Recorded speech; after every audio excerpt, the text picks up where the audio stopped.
I'm picking up where I left off because something happened technically. I don't know whether the video only goes for a certain amount of time and then cuts off, or I hit it, whatever. I'm back. So I went from having all this hair, that's what I was talking about, and getting it pressed and all that. And then I went to the Angela Davis phase. When I first saw Angela Davis, I identified with her immediately because she was an intelligent woman, well-spoken, very proud of being a black woman, and knew her stuff. And she wasn't scared. And she was feisty. And I loved that in her, that she was sophisticated, beautiful, and intelligent. I loved the whole package. So Angela Davis became my hero. And I had every afro you could possibly want. I had it. From the shag to the this to the flat top and all this and all that. But I had the big Angela Davis fro first. And then I morphed into having all these other different afros later on. So when I moved, I got family sick. Instead of seasick, I was family sick.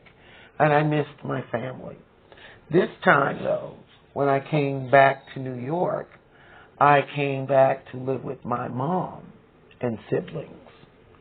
So it was a different experience. They lived in Harlem. When I was in New York prior to that, I lived like right behind Lincoln Center, which is not Harlem. So that was a whole different vibe. It was energetic. There was life.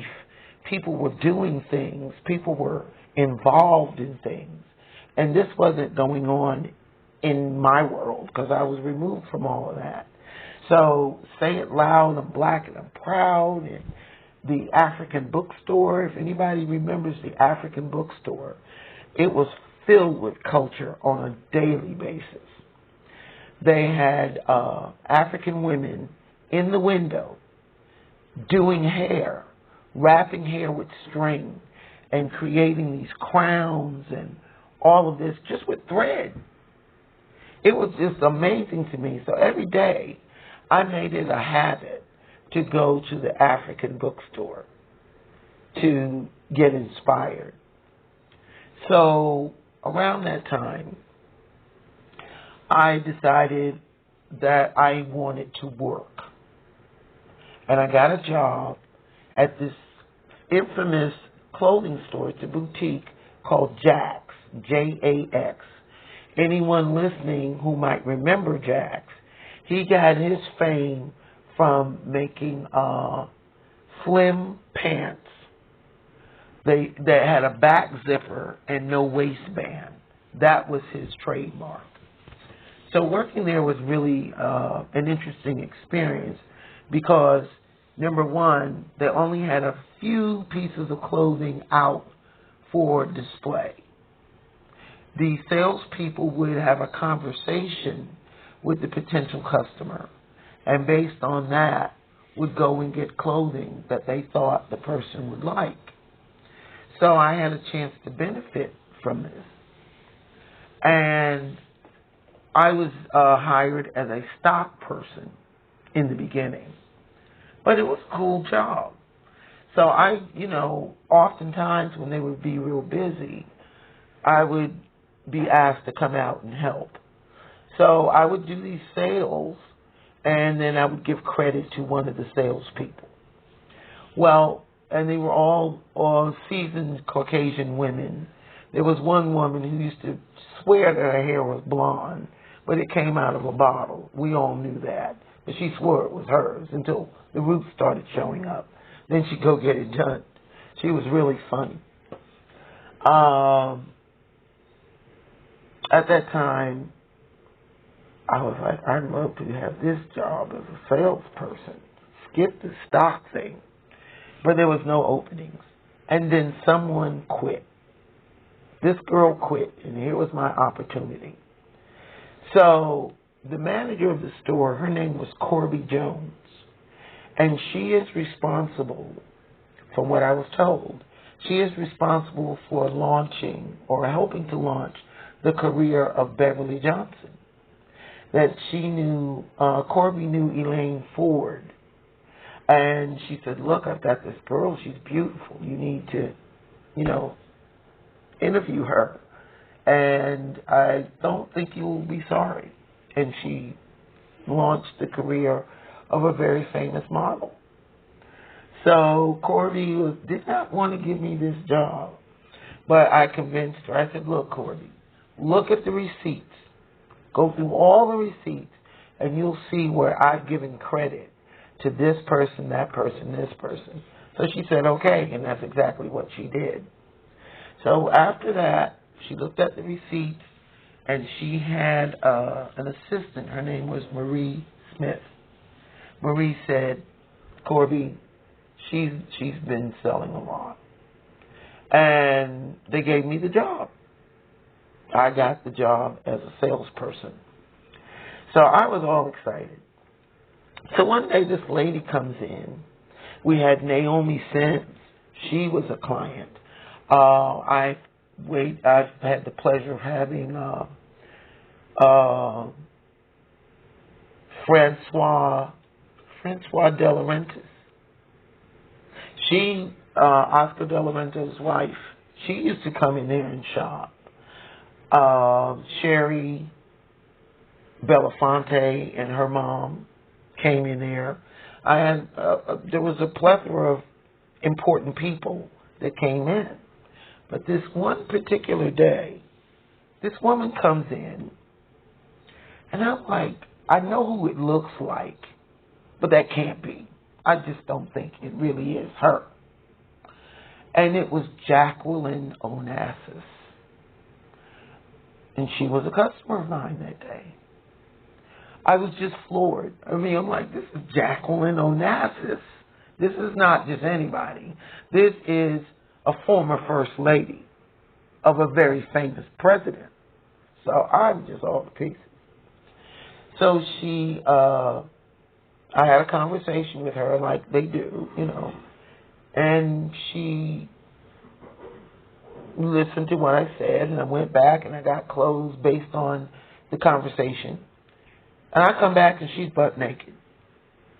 And I'm like, okay, I'm not going to freak. I'm just going to act like it's normal. But now inside I was like, damn, wow, this is Jacqueline Onassis. Jackie O? Okay. So she tried on some things. And I was like, oh my God, I wouldn't want to sleep with her.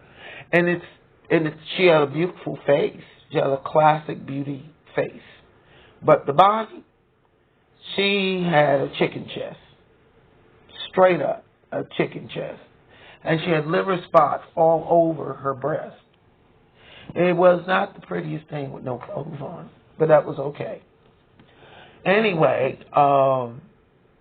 one day, I happened to be going towards Fifth Avenue because the store was located on 57th Street near the corner of Fifth Avenue. It was just around the corner from Bergdorf Goodman's would be the store that was right around the corner from this boutique. And there was a protest march. I had no idea what it was about, but someone grabbed my arm and pulled me in. And if people have photos of that moment, I'm probably in the first line of protesters or the second line of protesters. I had no idea what it was about, and I found out later that it was a right to choose march.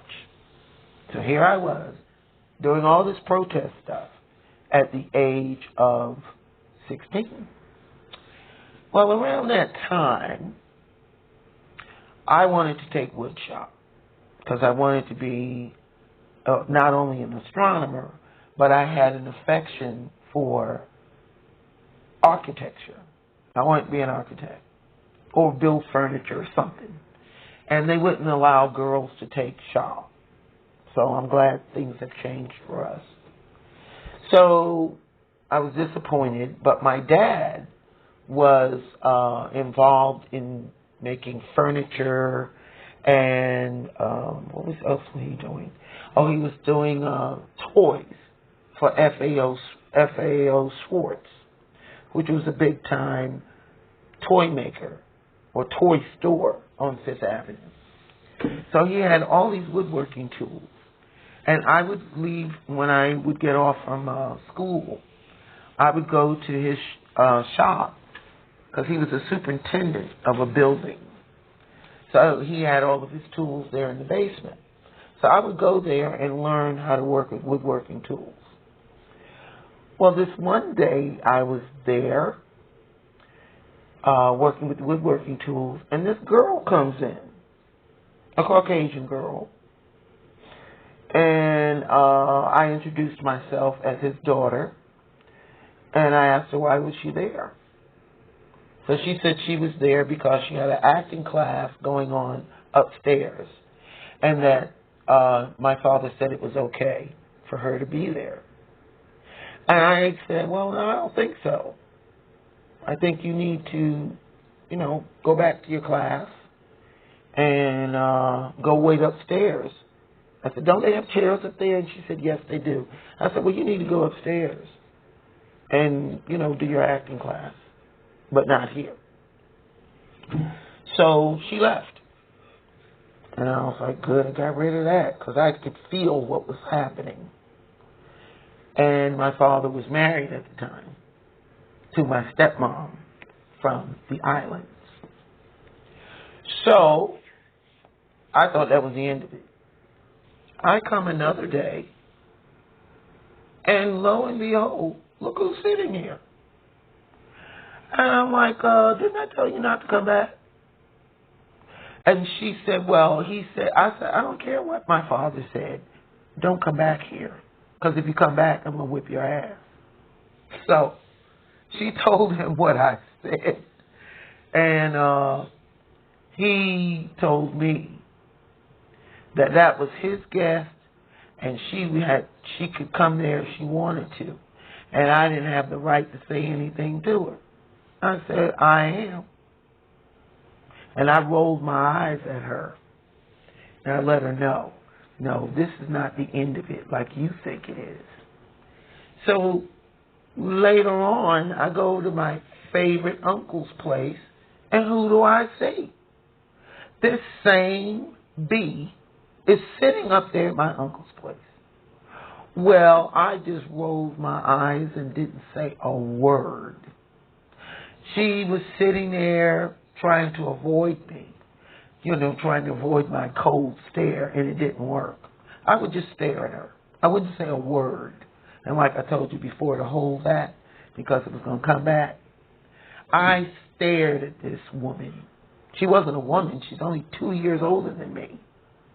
So you can imagine how I was feeling. An 18-year-old sitting up here having an affair with my father. What kind of mess is this? So I was quite miffed. So by now, I'm going to the African bookstore. And I'm seeing these women, do these incredible hair designs with string. They're actually using string and creating these crowns and all of these elaborate hairdos with string. I'd never seen anything like it. I was hooked. So I was at the African bookstore on a weekly basis. I'm, taking wood shop. I got a lot of things going. Everything, and it's all creative stuff. But this was a problem for me.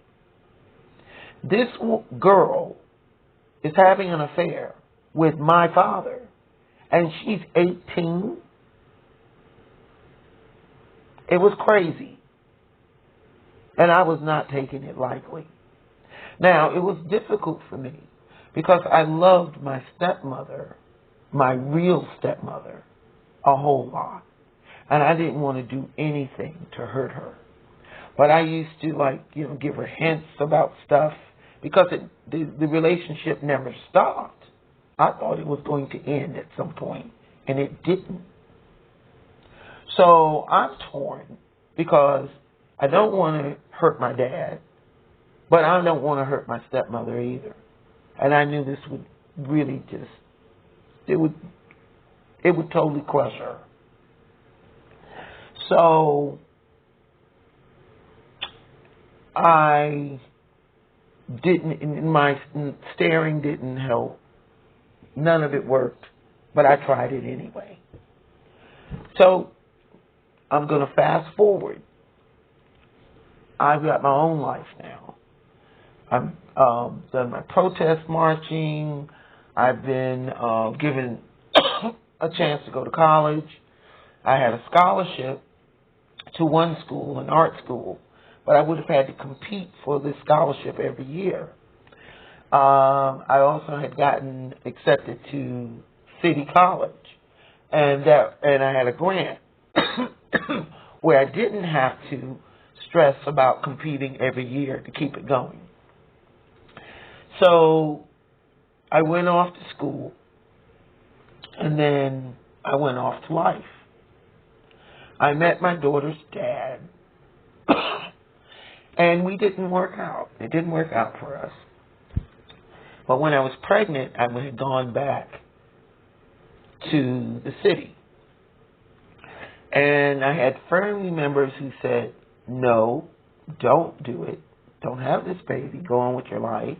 And then there was my dad.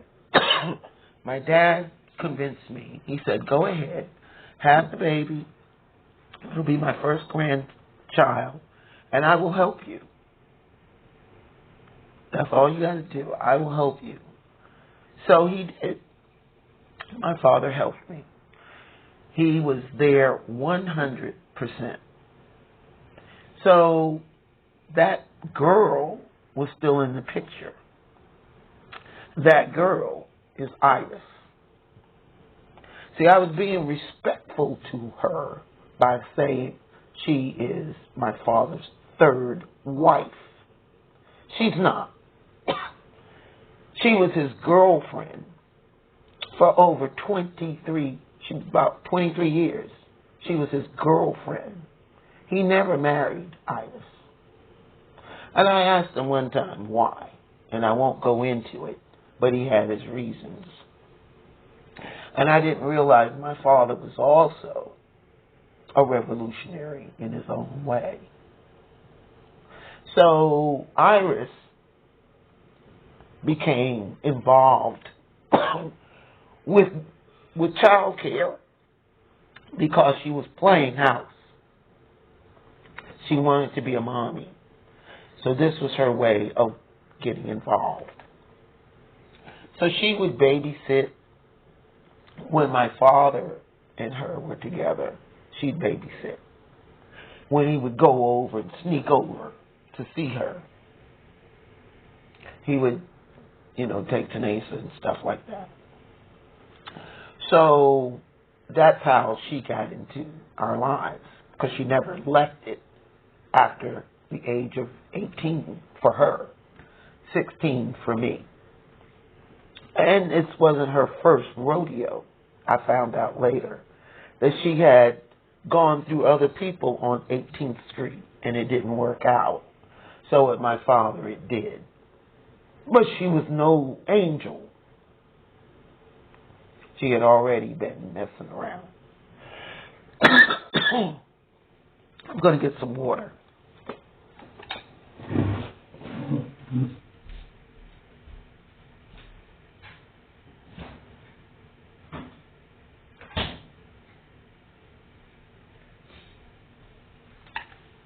So she never left. She even got so brazen that they would lie by having some furniture moving business. So she pretended to be his boss. And she would call the house, pretending to be his boss, so that my stepmom would give him the phone. It was terrible what she would do. knowing damn well she had no business being with a man that old. But she went on, and she was with him. So that's where she comes in. And she never left. I had to deal with all of that emotional stuff from her. So you can just imagine how I'm feeling, that she's trying to take credit, and my daughter's trying to give her credit for the lifestyle that I introduced her to. So yeah, I'm feeling kind of a way about it. But I got to stay in order, because otherwise I'll get pissed off and throw it all off. So that's me. So I became a single parent, not knowing I was going to be a single parent. So I had to deal with that, and that was an adjustment. But I dealt with that, and I said, well, I want to give my child the lifestyle that I once had. I want her to experience what that feels like.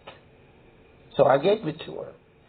I created a world for her that was comfortable as much as I could with what I had. So that is the beginning of where I was.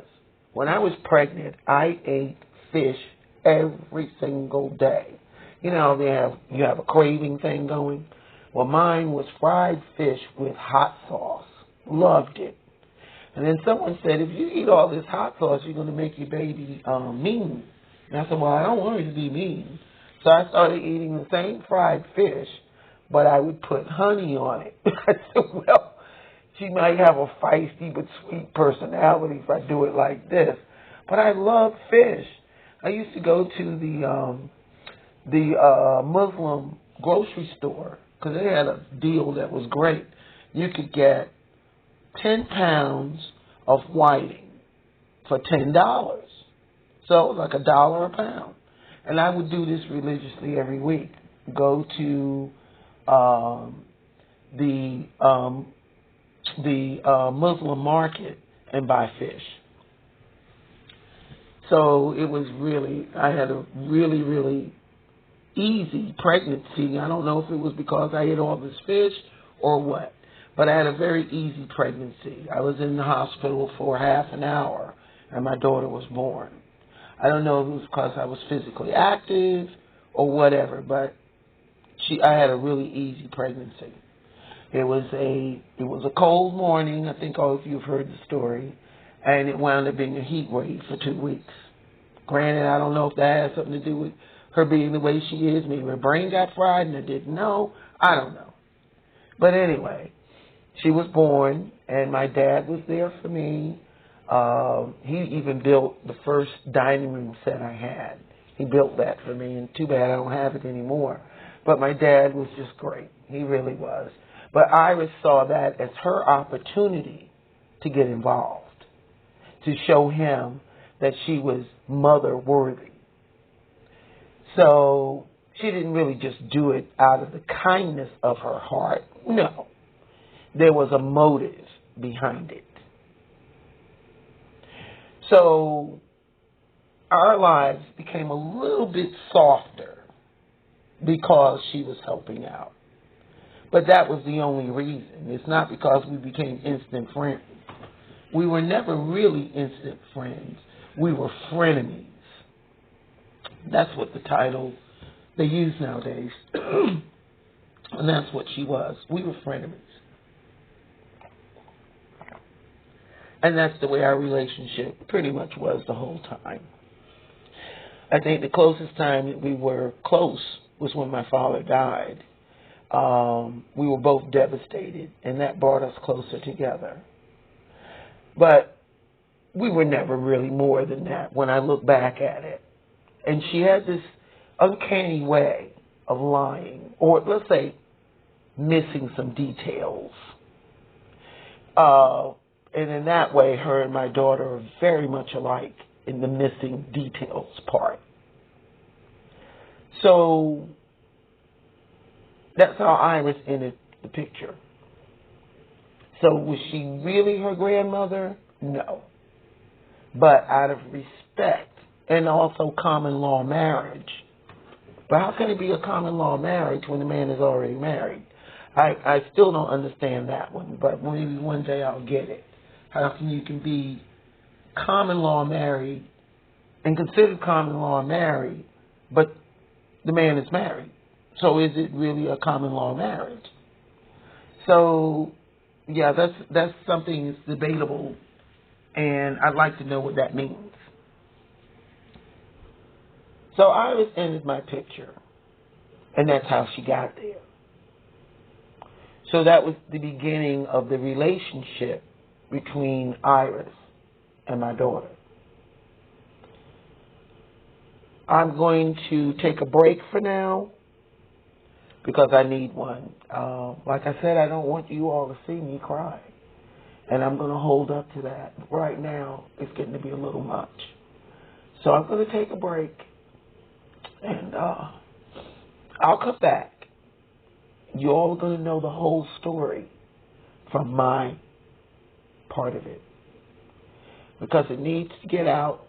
And like I said, this is difficult, but I will get through it. But I will continue. I'm not going to leave y'all hanging on any of this, because I need to heal from it. And I'm not doing a good job right now. So thank you, and I'll be back.